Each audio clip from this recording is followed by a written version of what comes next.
It's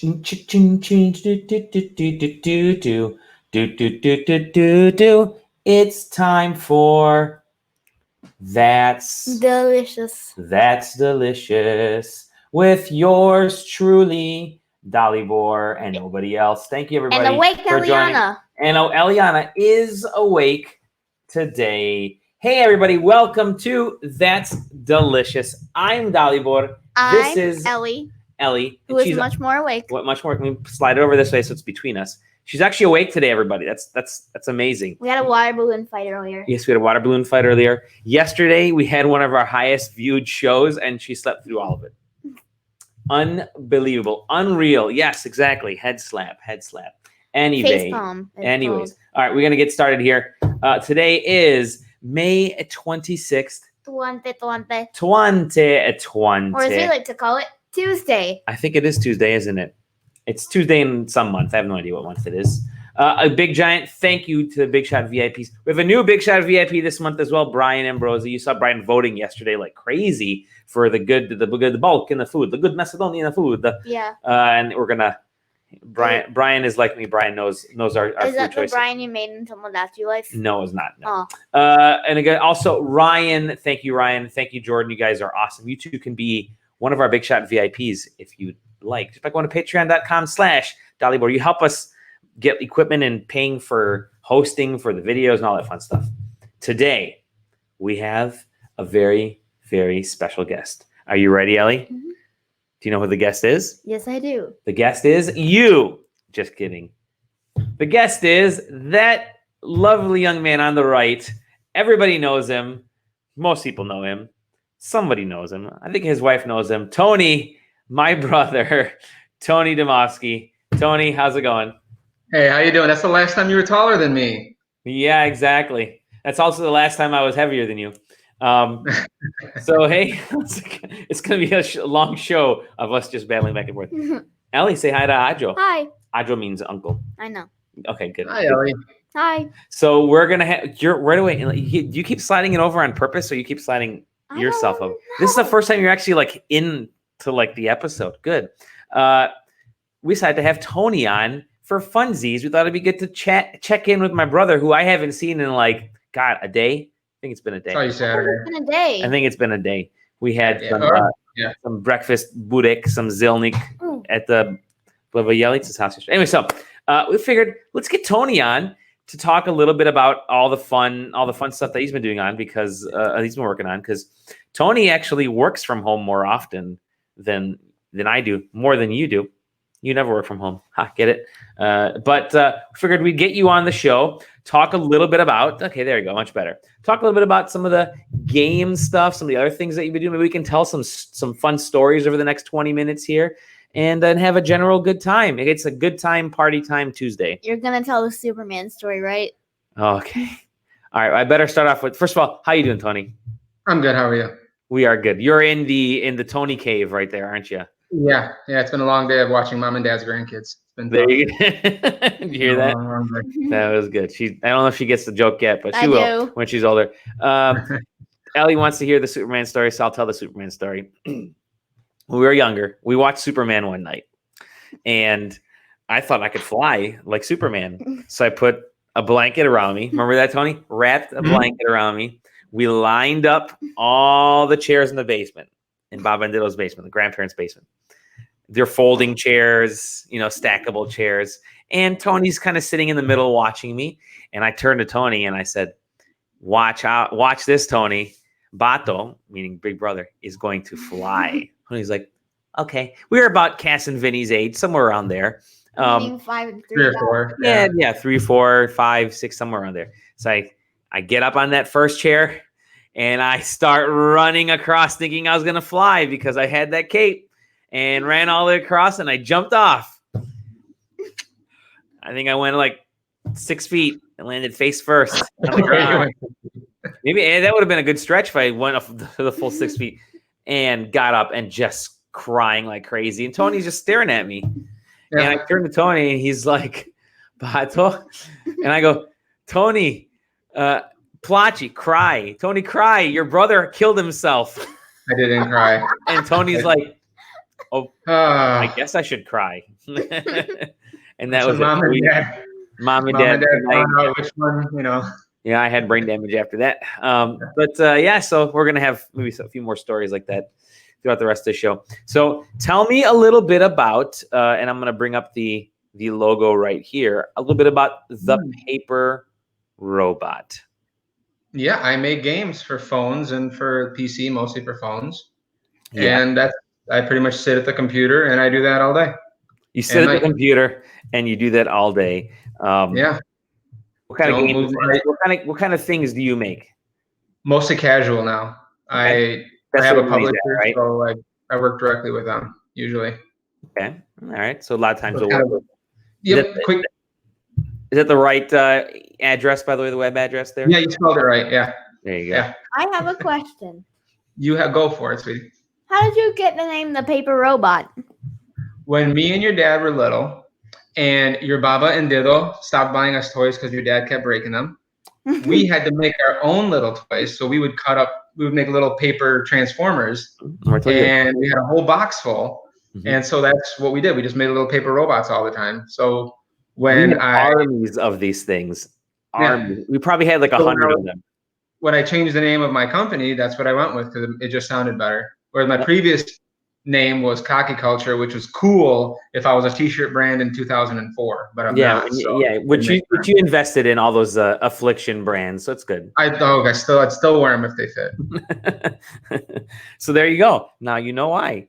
So yeah, we used to do that. I told her many times about how we were not as financially capable to buy new Transformers all the time, so we made our own paper Transformers robots. So yeah, very cool. We gotta tell you, we never actually bought a Nintendo or a Super Nintendo. We won them.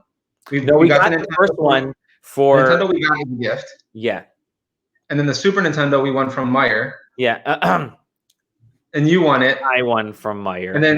And then your Dido broke it because your dad wouldn't let me play. But then he felt bad. You guys were playing Waialae Country Club golf. And I was upset that you were winning, so I said, I'm not letting you guys play. So Grandpa took his foot, and the poor Super Nintendo paid the price. And I was screaming. Yeah. But he soldered it all back together, and it still works to this day. Still works. And your dad is great at video games, but he's not very good at sports games. I always do sports games. Everything else. We invented a lot of good sports game moves on Super Play Action Football. Remember, we'd win like 180 to nothing. Mm-hmm. But yeah, we've been playing video games for a long time. We started off actually on the Atari 2600. Remember, Dad? Yep. So your Dido, your grandfather, would go to Toledo to work because that's where the job was, and so in order to kind of keep us occupied when he was at work the whole week, because he would live down there. He'd come home on the weekends. He would live down there. He would buy Ajo and I. Don't you fall asleep this time? You're just yawning. It's okay. Yawning's infectious. Now I'm going to yawn. He would buy us video games. So he'd bought us the Atari 2600 and a bunch of games on there, and we kept breaking it, which is very common for young boys to do. And he kept taking it back to Toys R Us and exchanging it for another one. I think we went through like 4 in a summer. And the latest one we have still works. So that's a blessing. We still had that one. It's like 30-something-year-old Atari 2600. Yeah. And then we moved on to all the other game systems. And we actually started making games probably around the early 90s with a very special there you go. Thank you, Aaron. It has been a while. How's it going? We actually started making games with our good friend Andrew. Actually, I think Andrew's going to he might pop into this show. We don't know. Didn't we buy his Commodore 64? Started making. Was it his that we bought it? What's that? Was it his that we bought? I don't know. We bought somebody's. I know we played it at Andrew's house all the time. And we played Atari and NES at his house. But so shout out. Television. And in television, he had the television with where you'd put the numbers and where you put the applique on top. That was cool. But we started making games on Commodore 64 because it actually had the very first game making software. Remember that? Yep. Very simple, but it was kind of fun. We made some weird kind of games here and there, and then that kind of spawned us to do games all the time on our spare time. We used RPG Maker. I use Factory, Click and Create. Exactly. Have a seat, kiddo. Yeah. So I use RPG Maker a lot. And what was the one that you were using? Games Factory was the one I used. Factory. Yeah. And then you went to Click Teams stuff as well. Yeah. And so in right around college time, I sort of slowed down making games just because I was busy at the school. You were still in high school for a couple of years before you jumped in. You were doing a lot of the Click Teams stuff. And then we just kind of kept going after that. And you've actually made them professionally now. Yeah, for 10 years almost. 10 years. Yeah, 9 years. I still remember some of the fun ones we used to make. We made what was the battle pit game that we made? Battle Pit. Well, there you go. That wasn't a we made. I know that you made, but I kept giving you characters. Yeah. Tony made a game where it was all of us and we'd battle each other, kind of Mortal Kombat style. It was actually pretty fun. Do you have any of those games anywhere? I do. I have them on disc. You can still download that online. If you look up the name and you put DOS game, it'll pop up. Nice. We'll check it out. Oh my God, we're going to have to put up a repository. I almost said suppository. A repository of all these games that we've created. So you've been making games. You were actually, I remember, you were gung ho about the BlackBerry. You loved the BlackBerry. Yeah. You're making themes on BlackBerries, and you were actually doing really well doing the theme stuff. And then I was telling you got to do some iOS stuff. And you're like, no, BlackBerry's going to outlast Apple. And so BlackBerry's doing really well right now. And is the iPhone even around anymore, Ellie? But no, you started making a lot of stuff. You kind of transitioned into iOS and doing a lot of things there. And then even like Steam after that, making games that way. And you have a ton of software up on the App Store. Like, tell me about some of the things that you've made recently. On the App Store, I have probably 15, 20 titles. My first game, 2000, that I released for the iOS was 2000. Was it? When did I get married? 2011? Yeah. I don't know. Why are you asking me? It was right when I got married. It was right when I got married. It was that year when I released my first iOS game.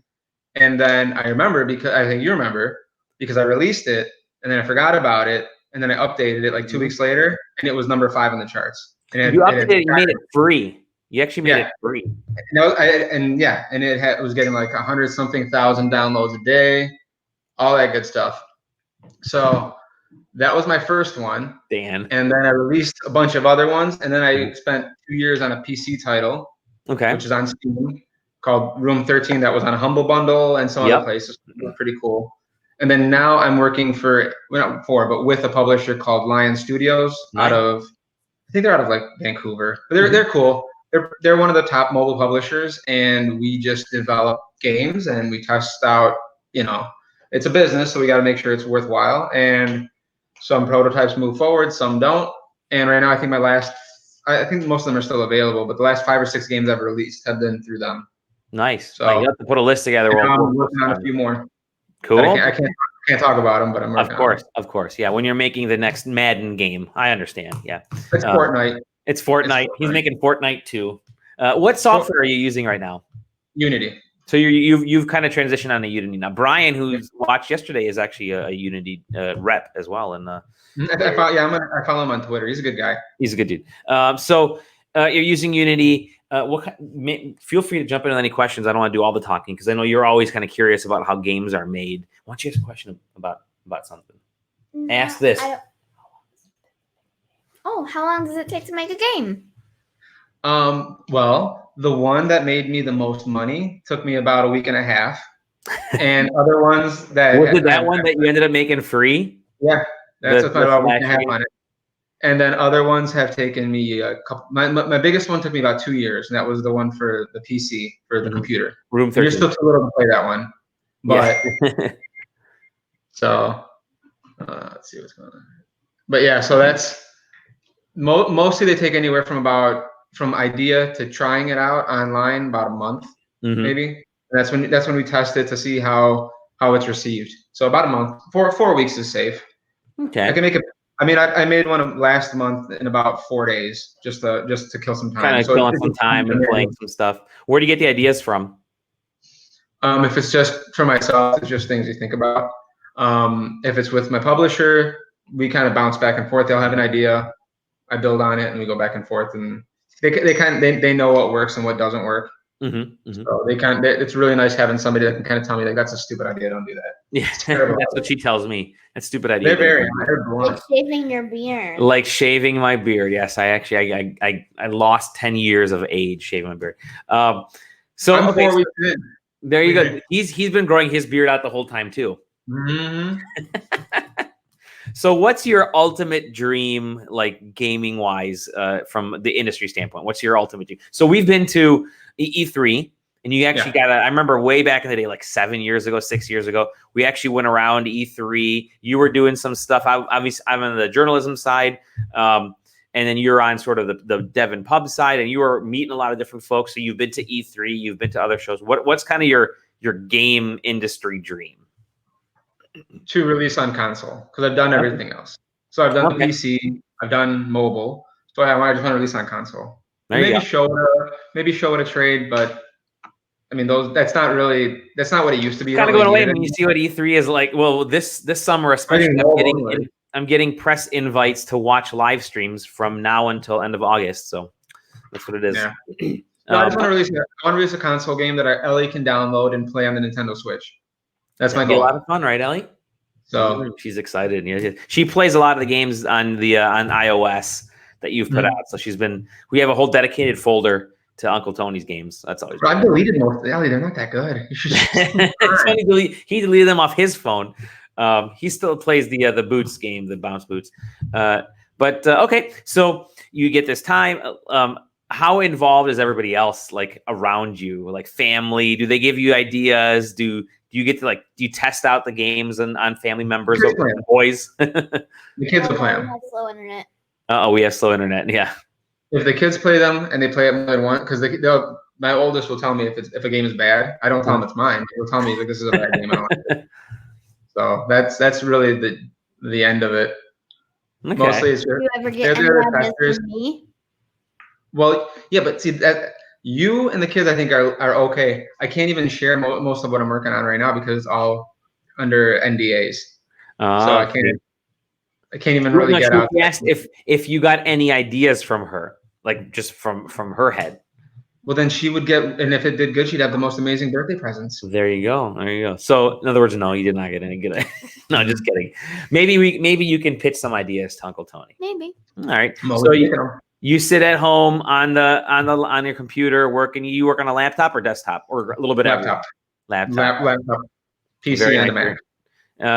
So he uses both. So and you also do you don't just do game publishing. You've actually used a lot of your user interface knowledge, your development, your software knowledge to develop interfaces for companies. And I know there's a lot of things that we can't talk about. We actually had you work with my company to develop a controller for a seat, because I thought, what better way than to ask my brother to see if, because we were looking for someone to help us develop a user interface. And I threw your name out there casually. I mean, you submitted your portfolio. I was out of the process completely. I just said, hey, I know a guy just who happens to have the same last name as me, and they've loved your work. We still showcase it all the time in photographs and stuff. So you do more than just games. You do product design and interface, right?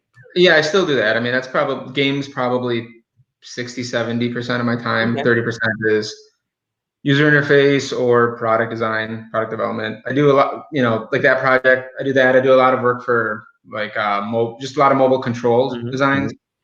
Weirdly, I'm like a bed control guru. I have no idea why, but a lot of you're so sleepy. Maybe that'd be good for Eliana.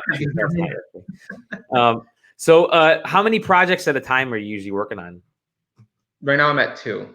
I always have at least 2 going, and then if it's just games, it's 2. And then if there's something else, I just find time for it and wedge it in there. You don't say no to work ever. No, not at all. How many times? Yeah, exactly. So how many times do people tell you, hey, look, I mean, Pokemon Go makes billions of dollars. Why can't you just make a Pokemon Go? I just cry and I'm sad and I wish I could, but.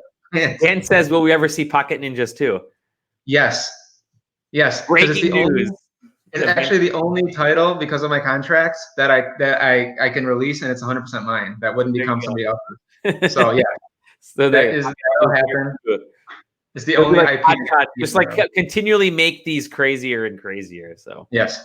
Yeah, very That's nice. a fun game. Ellie, one day when you're over 18, you can play it. It's pretty fun. Oh, she's already played it.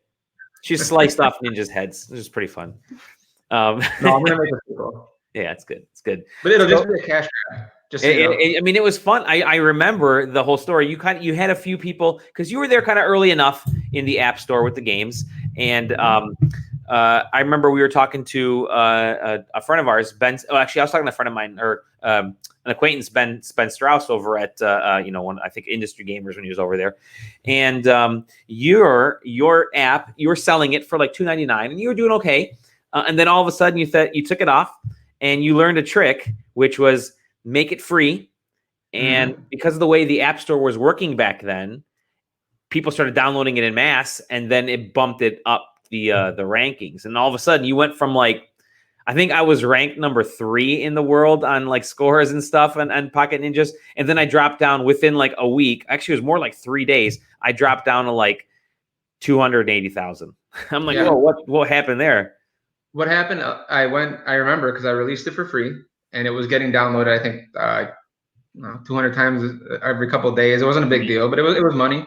And then I went to bed, and I remember releasing it for free, and I woke up the next day, and I thought there was an error because it was downloaded like 140,000 times in 8 hours, some ridiculous number. And then it just kept going and going and going for about a week. And I remember I was ahead of Jetpack Joyride. I was ahead of Fruit Ninja, which I basically you were ahead of Facebook at one point. I was ahead of Facebook. I was ahead of. I was number 5 overall. It wasn't just number 5 in games. It was like. It was shooting up. It was crazy watching it. We were like, whoa. And then all of a sudden, like, I'm like, hey, guys. And it died like instantly afterwards. Exactly. Just like that. Just like that. In fact, it was kind of like a chef's kiss. Yeah, if I can just do one of those every 10 years, I'll be fine. There you go. Perfect. So you're making games. You're having fun making games. What kind of advice would you give to people if they wanted to start? Learn Unity and make games that entertain you in the bathroom. As long as it's always good to do mobile, and you just keep it as simple as possible. There you go. Keep it simple. Don't overthink it. So that's good stuff. Do you have any? Let's leave. Give me a story of our childhood. I gave you the Superman one of me being a dork. Give me and I'm sure there's plenty. I had one that I was telling Eliana earlier, but do you have any weird stories of us as kids? Any other stories besides the couple that I've mentioned? Yeah, when we were little, well, 2 stories too. When we were little, me and your dad used to watch wrestling all the time, and we had this inflatable Crayola crayon. Oh God, yeah, I remember. But back then, they weren't safe because it was the 80s, and it had a metal plate at the bottom, all over. So we were watching wrestling, and I don't know, the Ultimate Warrior hit Hulk Hogan with a chair or something. So me being awesome, I grabbed the Crayola crayon. It was a must, Aaron, yes. I grabbed this Crayola crayon, and I hit your dad on the head with it and knocked him out. And I thought I killed him. And I started crying. And then your grandpa ran over and made sure he was fine. And I remember I felt terrible about that. And then another story, we had a playroom, which is now what you and your cousins play in at your grandparents' house. It's a playroom again, yeah. And your dad was picking on me because that's what he did, because he's the older brother. And I had a bowl of bean soup, and it was cold. It was sitting out for a while.